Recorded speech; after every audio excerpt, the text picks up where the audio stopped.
पर दिवाली में पटाखे इतने छोड़ते हैं कि आग लग जाती है, किसी का हाथ जल जाता है। ये सब उसके डिमेरिट हैं, उसे नहीं करना चाहिए। उसी तरह से हमें किसी को मार कर अपना जश्न नहीं मनाना चाहिए।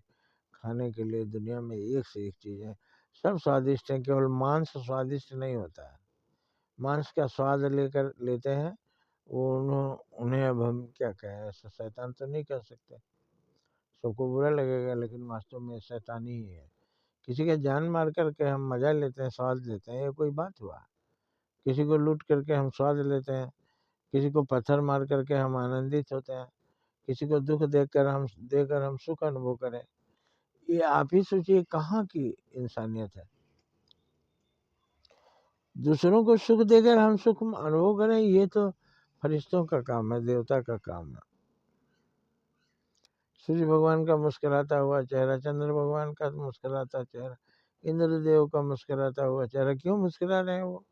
क्योंकि दूसरों का उपकार कर रहे हैं और दूसरे खुश हैं, तो देखकर वो भी खुश है। इंद्र देवता वर्षा कराते हैं, पेड़ पौधे सब खुश रहते हैं, जीव जंतु सब खुश रहते हैं, किसान भी खुश रहता है, तो इंद्र देवता भी खुश रहते हैं। तो जब आप भलाई के मार्ग पर चलेंगे, दूसरों को सुख बांटेंगे, आप स्वयं भी सुखी रहेंगे। लेकिन दूसरों को दुख देकर सुख अनुभव अगर आप कर रहे हैं, तो ये तो पक्का राक्षस का लक्षण है। दूसरों को दुख देकर हंसता है, दूसरों को पत्थर मारकर हंसता है, दूसरों को शरीर में घाव देकर हंसता है, ये कौन सी हंसी है, आप ही बताइए? वो शैतानी ना होगा?